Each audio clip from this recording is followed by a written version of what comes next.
This is Christopher Swalwell, and he loves playing Mario. Sometimes he will play with his roommate, David. However, this time Chris played with David, he wouldn't walk out of there alive. Because this very game would be the reason David would stab Christopher over 40 times, just hours after this recording. I made $1 million here. This piece of shit. And I'm dying too, so I don't give a f. Because he was running away from. Come on, bitch. Nigga, I ain't gonna. If I'm ever in this situation, you can try to stab me over a video game. I am so sorry. I am so sorry. Because he was running away from. Please, too, so I don't give a f. Because he was running away from. Please, please, please. And I said, I'm not your prisoner.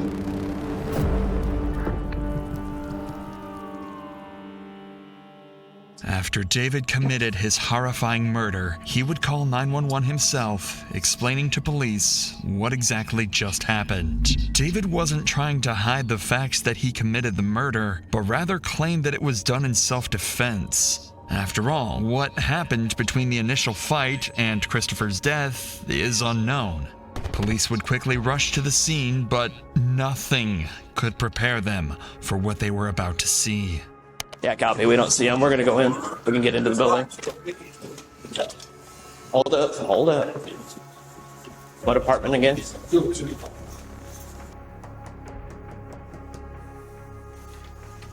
Police department. Yes, sir. Are you the one? Police department. Cut. What's going on? You're cut? Yes, sir. Okay. Who else is here right now? Dying in the bathroom in there. Who is?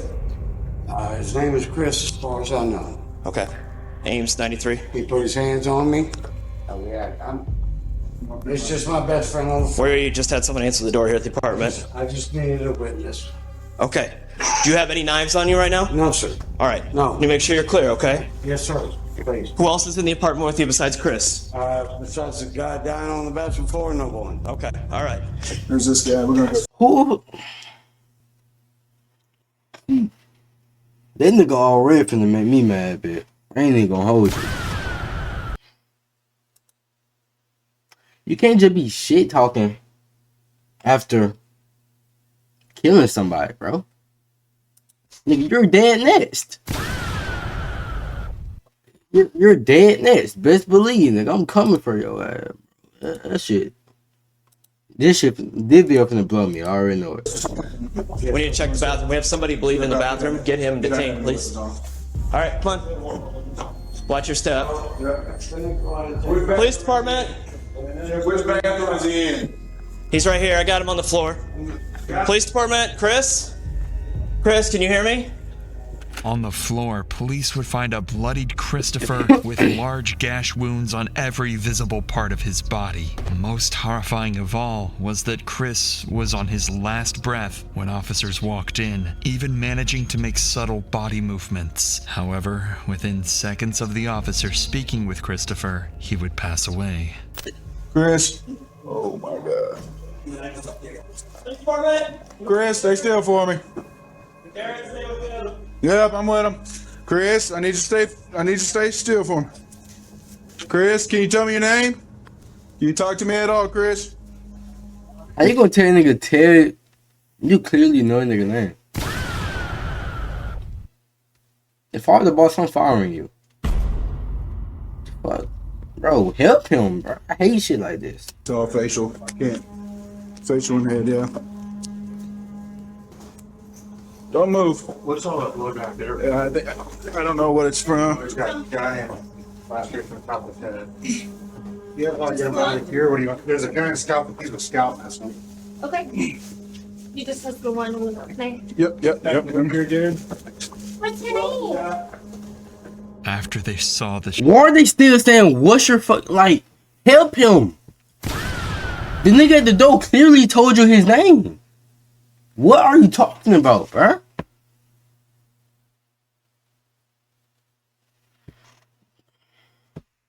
sheer brutality caused by David, officers would rush to detain him before he had even the slightest of chance to cause damage to anyone on the scene. All right. Face that wall for me. Watch your step. Let me go ahead and say goodbye to you. He's right here. Down on the floor. Let me Drop your phone. Drop it or put it in your pocket. try and say goodbye. He's got blood on him too. Yes, my foot is split open. What makes this footage so terrifying is that David doesn't even seem to be emotionally fazed by the whole situation. He just mercilessly killed his best friend, yet he acts like nothing happened at all. Regardless, officers had a breathless body feet away from them, and with David now detained, all hands went on deck to get Christopher to the hospital as fast as possible. On your count, Aaron. Hospital. You guys got good count? Wait, who's got the other leg? I got his. Who's got his left leg? Jared grabbed both legs, yep. 2, 3. Just go straight downstairs. Okay. Keep your hand down. Keep your hand down. You're right, buddy. All right. Keep there. Yep. Here we go. Go. Going. Upstairs. Going down. Take your time, take your time. You okay? Yeah. Nope, but Nope. Bro, keep your I hand- hope I pray they not just picking him up by his arms and legs, bro. I hope. I just hope, bro. Keep your hand down there. You're okay. go right, go right. Ready? Come on, top, high, up. Okay, Chris. Oh my god. Wait, are you even listening? You haven't taken a single note this entire. The officers did everything they could to get Christopher the help he needed, but it was far too late. The damage David dealt was so severe that even if medics had been on the scene immediately after the attack, he still would have died.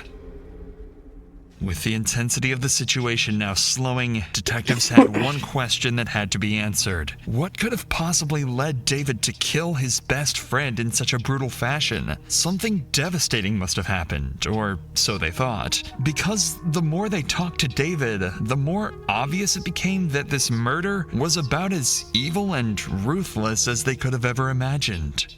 I do kind of want to find out from you what's going on. Mother put his hands on my throat. Do you see the red mark? Red net. Okay. Do you guys both live here together? Yes, sir. Okay. So you and I Chris? just moved in Saturday. Okay. He thought I was going to be his prison bit.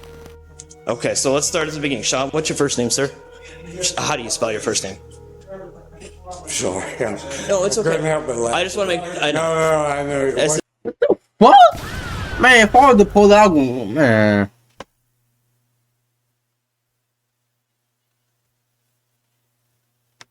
You can't do nothing but laugh? You about to laugh this Glock 19 to your skull.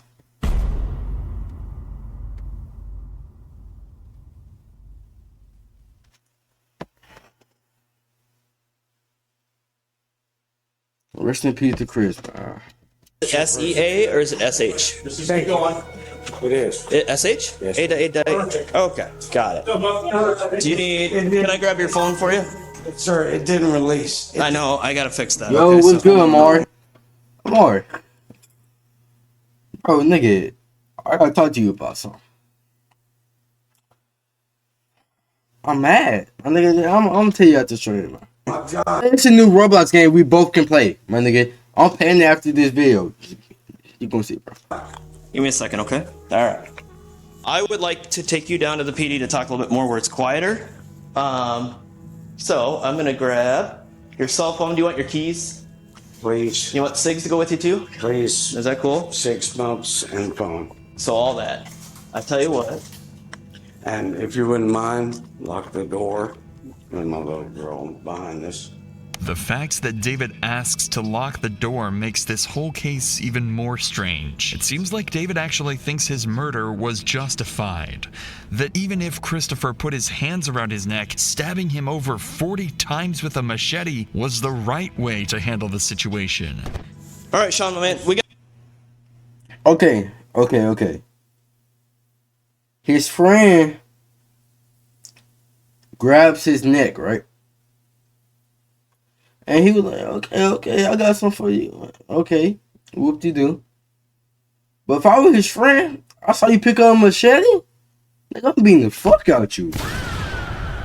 I'm tearing your ass, bro. Bro. You better hope you're stronger than me, my nigga.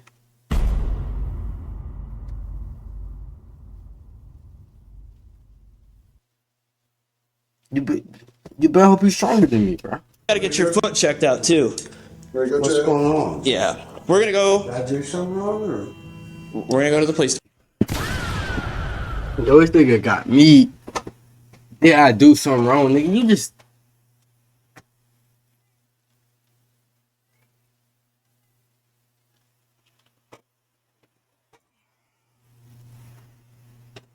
Department still. Come on along. Really? You stay here, baby. Yep. We'll make sure everybody's taken care of here, okay? Officers would transport David to their station for their one and only formal interview with him. And as expected, he would continue to show absolutely no mercy for his crime. My name's Matt Duncan. I'm a detective here at the police department. I understand you probably need some stitches.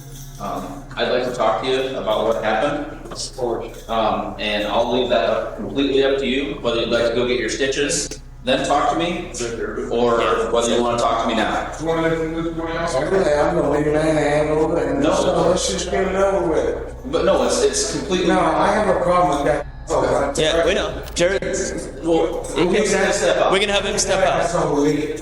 To add to the array of sadistic character traits, David would ask for Officer Brakins to leave the room, who happened to be the only black officer on scene that night. The police report would state that David had called Brakins multiple racial slurs and made racist jokes towards him just minutes after the murder had taken place. Tonight at some. It's so easy to become a podcaster with Riverside. First, go to Riverside and open an account. When you're ready to record, just It's a ceiling thing, or not a ceiling thing. Awesome fan. Floor fan, room fan. Picked it up off the base and hit the inside of the head with it. And then put the base in my neck and tried to check me out. And when I got up, I collected these. I knew what I did tonight, gentlemen, but the mother put his hands on my throat and I defended myself. Before I ask you any questions, you are here in handcuffs, so. Does that still bother you? Yes, sir. Which one? The left one. Left one still? Yes, yes, really? Okay, hold on. You want to put a second set in there? Can you? Yeah, let's do that. Let's get a second set in there so it gets This nigga here, bro. Just give me a minute here, okay? David would demand his cuffs to be readjusted in order to continue the conversation. They would comply and move his handcuffs to the front of his body. But right when the conversation picked back up, David would start to show his true emotions. There's one gentleman by the name of Todd that, in fact, I don't know his last name, by the way. The second night I was there, Sunday night, Chris ran up on him. And I'm not going to do that type of one because I know what would happen to me. But you know what? All due respect. No, I mean, he ran up on me like, get the f*** out of my face. Screaming at me, get the f*** out of my face. Because we had to go to the store. Because I wanted to get some groceries and stuff. Just bring in, you know, my share. And I called Tom and I said, would you mind watching my little girlfriend with my box? Yeah. Lily.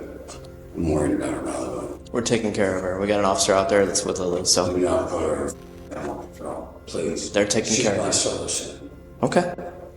No, I beg you. Okay. I retired last year because of the cystoma on the back. I didn't have the heart to. I'm sorry. No, I know. No, sir. No, sir, you don't know.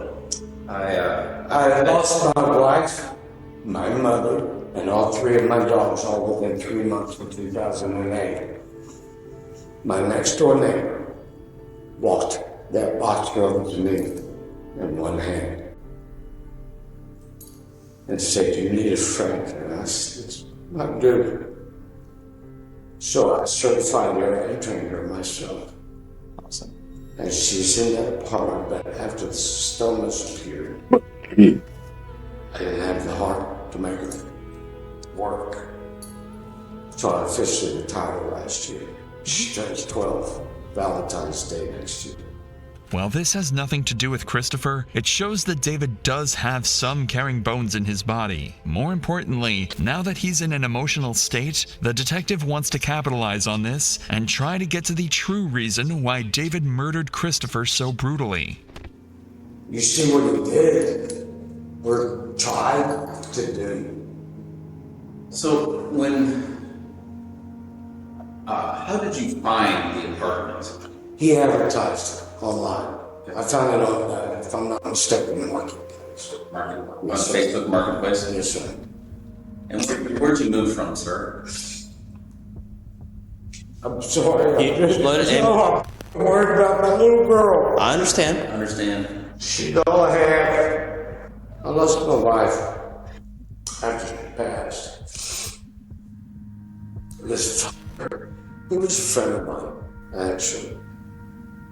I just want your two perspectives. I want to see the look on your face when I'm about to tell you what was asked of me. When I told him about losing my wife, he said, "What was the worst part?" I see it in you're puzzled by it. I said, "The worst part of what? Losing my wife? You mean other than losing my wife? The worst part was the last 9 months. Just watching her wither and die when she was not able to even respond. And my best friend was the one that brought all that home to me. 43 years I've known this woman. She's the one that brought it all home to me about 6 years ago. We were talking on the phone, and I said, "Love you, good night." And hung up, and she called me back and said, "God damn it, I'm still talking. What are you hanging up on me about?" I said, "What?" Then I said good night. She said that she didn't say goodbye. And just don't. You should have. Now you're getting it, aren't you? I never got to tell my wife goodbye. Because those last 8, 9 months, she was unable to respond. I didn't even realize I was doing it. But to this day, when I talk to you on the phone, I'm not going to say goodbye to you. I know what I did tonight, gentlemen, but I was attacked. And I'm not comfortable. It seems like David simply lost everything besides his dog. His wife, his mother, and his dog's passing, he felt like he had nothing left to lose. David used Christopher attacking him as fuel to take his anger out on the world. However, despite him willingly pouring his heart out to the detectives, he still feels the need to hold up on his self-defense claims. Fortunately, the detective has some tricks to try and whittle this claim down. He'd first start by getting a recollection of events that led to the murder. This is your brain when you're struggling to focus. Oh my God. And this is your brain when you're in the zone. Yeah. How can I help you? So tonight, like let's, go back to 3, 4 o'clock in the afternoon. Okay. All right. Can you just kind of walk me through everything that led up to this? I can. About 3 or 4 o'clock was about the time that he had come out. He has come out of his room? Yes, sir. Okay. Well, he had an Xbox out in the living room as well as in the bedroom, and my PlayStation 4 had just grabbed it out. My thing went running, so I couldn't use my PlayStation, and I said, "Do you mind if I use your Xbox?" "Well, no," I said, "okay." He needs my credit card information for Xbox. Well, yeah, so you buy your I'm game. just trying to play your console, dude. I don't want to buy shit. Well, it's just $1 to get you registered. Okay. He needs all my previous addresses and all this. I'm thinking, what the are you doing, dude? I just want to play your console. Is this a recurring charge? I asked. Yes, $1 every month. It was Worse. I'm fine. About 3 minutes later, I get an email. You can pull it up on my phone. It's right there. All right. Okay. If you want to show $15.99 a month recurring. The mother. he signed up for the trial and then Yes, sir. Shotgun knocked on his door.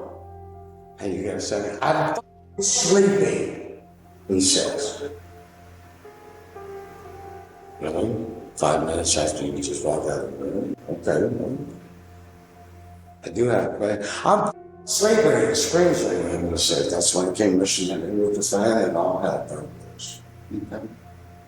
So was the fan in his room? Yes, sir. And he came out of the room? The fan's still in his room, a couple of pieces. Because he was part of it to try to choke me out. So he... The base on it is what he pressed up against my throat. And his 300-pound fat sat on my chest. According to David, once he confronted Christopher about the additional $14 worth of charges, he seemingly... Okay, now I know the full story. Okay, but you have to kill him. Just beat the shot this nigga, man. I mean, he was probably stronger than him, so yeah.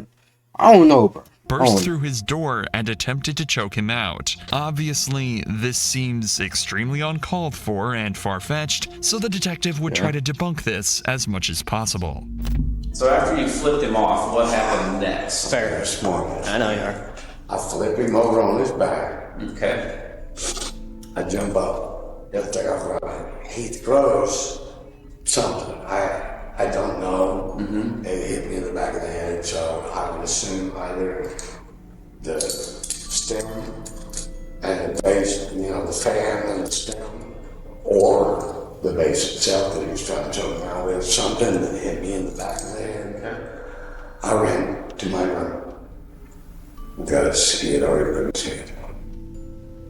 I knew what I was going for. And I went and died. And what was that? It's a kukri. You know what that is? Is that no? I was thinking a karambit with it. So no, I don't think I know what style of blade that is. It's a short machete with a thick, curved blade. Okay. Shaped like a banana. You got that from your room? Yes, sir. And out of its sheath. Because I slept with it the last 3 nights. Because the first night he came back. This is David's first major slip-up. He clearly states that he managed to get to his room without Christopher attacking him, yet proceeded to grab his machete and approach him to attack. If he truly wanted to safely de-escalate the situation, he could have easily shut his door and called 911. David had no intentions of de-escalating. True, but he could have been filled with anger now that he lost all his, when you lose a lot of stuff, and you still full with rage. So he probably just blacked out, bro. I'm not saying I'm on his side, by the way, because I'm not. I'm on neither of their side, man. I'm just watching. I'm just watching. But bro, but rather to kill. And what he says next would prove this even further. And then did he come into your room, or did you go back out of your room and... No, I came back out of my room and met him in the hallway as he was heading to my room. I met him halfway. Okay. That's why you saw the blood. I saw the blood. There's blood from the hallway all the way in. So you guys kind of met in the middle between the rooms there. And then I shoved him back in this bathroom and said, "You're gonna die. That's what you find me on that floor." I'm already dying from this tumor in my hand. I don't give a f, but I'm not gonna let him put his hands on my throat and try to attack me. Do you support Israel and the Bro, Jewish this ad people? pop up Now, one more more time, than look at ever, this, bro. Israel needs committed friends around. Not without a fight. So you shoved him into the bathroom, and you... I didn't shove him. no Premiere. I suppose you got. Do you have Premiere? Do you have it? I know you spend about $19 on a fucking YouTube Premiere, my nigga.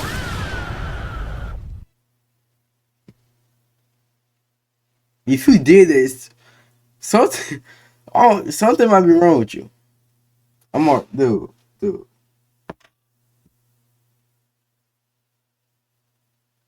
But I don't do a reaction, bro. Okay, bro. They don't mean nothing, man. What the, bro? You think I'm gonna spend money? No. Because he was running away from me. Please, please, please. And I said, I'm not your prisoner.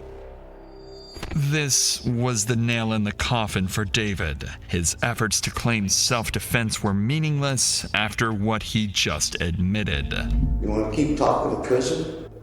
You want to keep talking to prison? You want to try to punk me out or something? Is that your game? I'm not your prisoner. So, where was the first blow that you landed?